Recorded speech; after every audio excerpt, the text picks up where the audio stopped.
What's going on, guys? I just got to the gym doing some light foam rolling before I start the workout, but I wanted to actually talk to you guys while the workout's going on over the screen, just kind of let you guys know the types of workouts I'm doing. And I'm actually right now I'm actually combining two types of workout routines that I've done before. One of them is called Easy Strength by Dan John, which I did in the past, just to really focus on gaining strength. Not as much explosiveness or speed, but just strength specifically. And then also, you guys have seen in previous videos contrast training, which combines a weighted movement with a speed or plyometric movement. So basically what I'm going to be doing is combining the strength routine by Dan John called Even Easier Strength, which I'll link in the description down below, with contrast training, which again is that combination of doing a heavy weighted movement and then mimicking a plyometric movement to that strength movement. So that's what these exercises are going to be like, and that's what the one today is going to be like, which you guys see going on the screen right now. So this workout started with some banded kettlebell swings, which these first three movements are just a warm-up. So the kettlebell swings, the goblet squats, and the get-ups, the Turkish get-ups, those are all just warm-up movements that I do at the beginning to just get loose.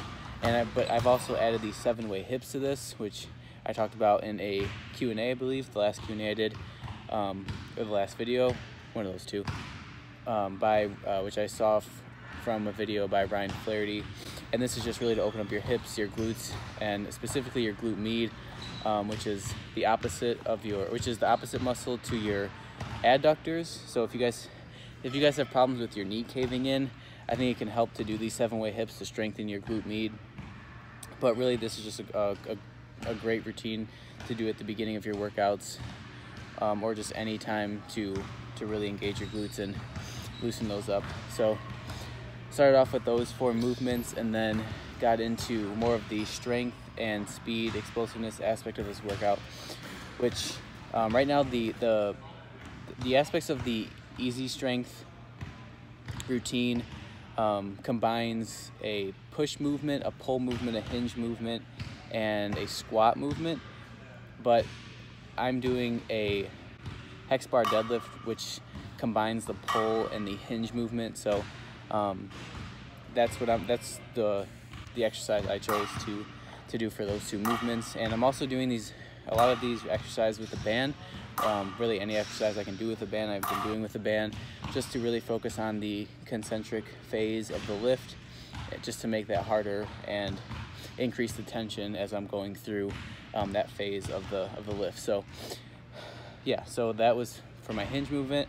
And then after that, I did my push movement, which I chose to be a jerk press.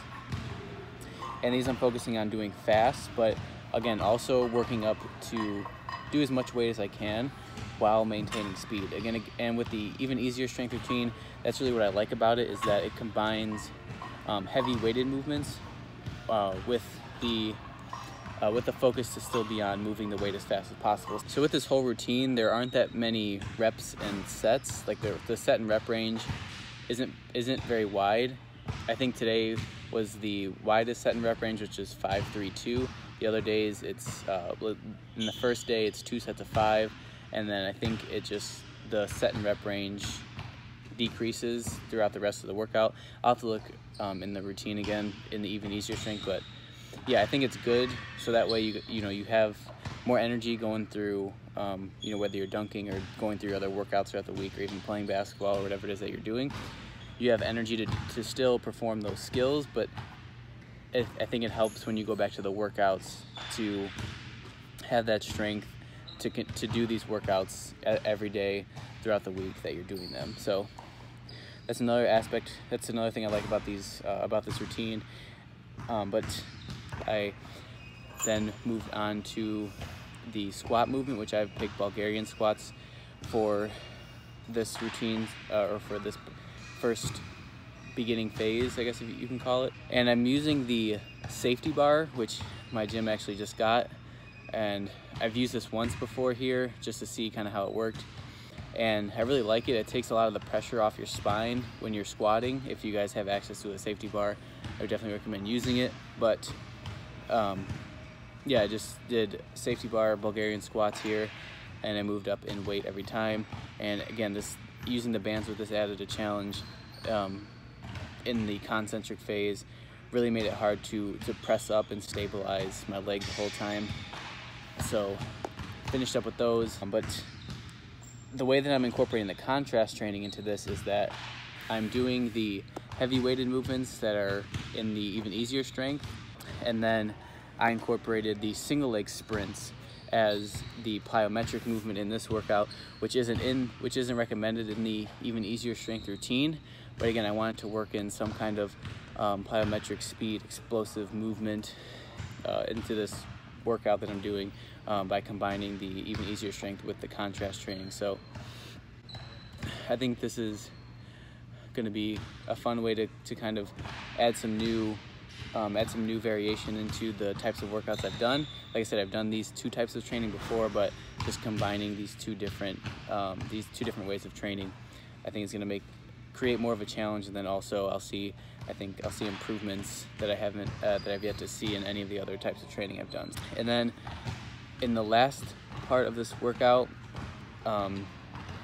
it's recommended to do a loaded carry, which really helps with your just overall posture, body control, and also just maintaining core balance and stability while moving with a heavy weight.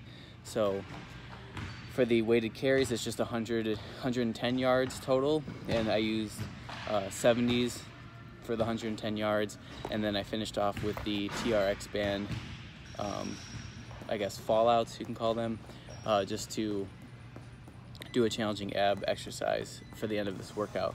So just to recap, right now I'm combining the Dan John Easy Strength with contrast training to incorporate heavy weighted movements to continue to build strength, and then I'm also combining that with plyometric movements, which again, a little bit of a difference than contrast training in that I'm incorporating more strength training with a different set and rep range that you would use in typical contrast training, and also doing more heavier weighted movements than you would normal contrast training.